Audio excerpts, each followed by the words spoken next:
My name is Seth Campos of the Philippine Christian School of Tomorrow.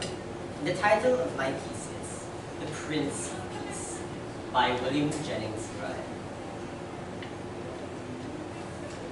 What conclusion is to be drawn from the life, the teachings, and the death of this historic figure?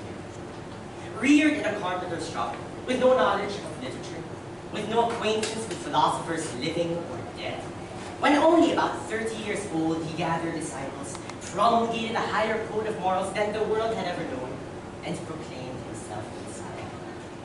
He taught and performed miracles for a few brief months, and then was crucified. His disciples were scattered and put to death. His claims were disputed, his resurrection denied, and his followers were persecuted. And yet his religion spread until hundreds of millions have taken his name with reverence upon their lips. And millions have been willing to die rather than surrender the faith which he put into their hearts. How shall we account for him? Here's the one who has molded the hearts, the thoughts, and the lives of men. And he exerts more influence today than ever before. What think ye of Christ? It is easier to believe him divine than to explain in any other way what he said or did or was. I recall the message, peace on earth, goodwill to men, in which he was described as the Prince of Peace. Here I read of a government of increasing peace and blessedness, the government of the Prince of Peace. If he can bring peace to each individual heart, and if his teachings and creed, when applied, will bring peace throughout the world, who will deny his right to be called the Prince of Peace? All the world is in search of peace, and many have been the methods employed to secure it. Some have thought to purchase it with riches and have labored to secure wealth. They spent the first half of their lives trying to get money from others, and the last half trying to keep others from getting their money. And they found peace in either half. Some have sought peace in social distinction, but whether they've been within the charmed circle and fearful lest they might fall out, or outside and hopeful that they might get in, they have not found peace. Some have thought to find peace in political problems, but whether office comes by birth, as in monarchies, or by election, as in republics, it does not bring peace. I am glad that our Heavenly Father did not make the peace of the human heart to depend upon our ability to buy it with money, secure it in society, or win it at the polls. He put it within the reach. Who can estimate the peace which a belief in the future life has brought to the hearts of men? If the Father deigns to touch the pulseless heart of the acorn and make it burst forth from its prison walls, will he leave neglected in the earth the soul of man, made in the image of his Creator?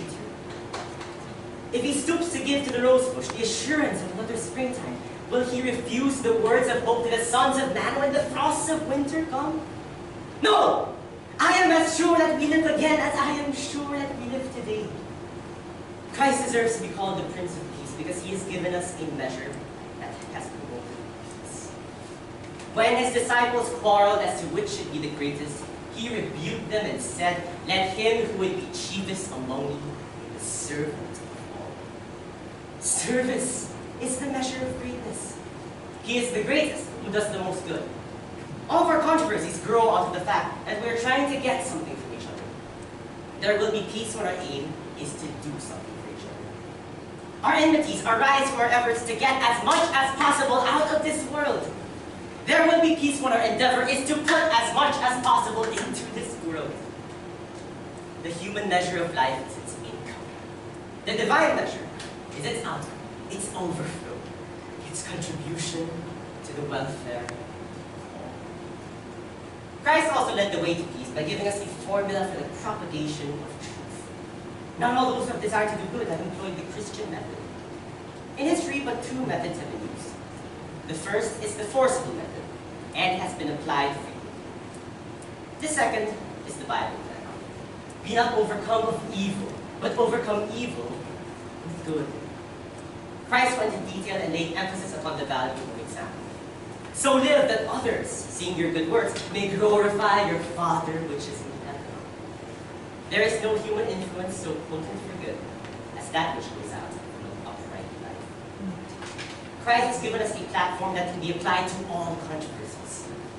The platform given to the world by the Prince of Peace is far more reaching and more comprehensive than any platform ever written by the convention of any party from any country.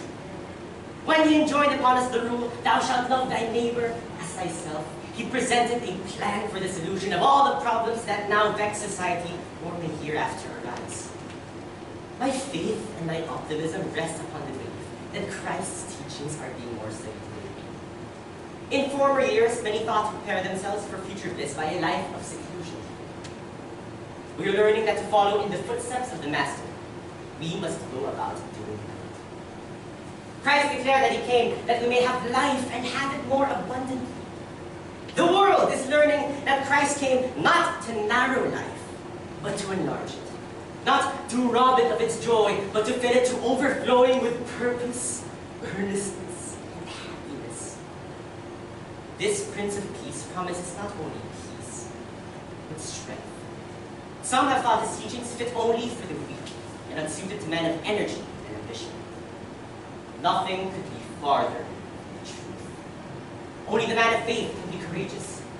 Only those who believe attempt the seemingly impossible. The early Christians, kneeling in the center of the arena, prayed and sang until they were devoured. How helpless they seemed, and how hopeless their cause. And yet, within a few decades, the power which they invoked proved mightier than the legions of the emperor. They were greater conquerors in their death than they could have been had they purchased life with the surrender of their faith. What would have been the fate of the church if the early Christians had had as little faith as many of our Christians today? And if the Christians of today had the faith of the martyrs, how long would it be before the fulfillment of the prophecy that every knee shall bow and every tongue confess?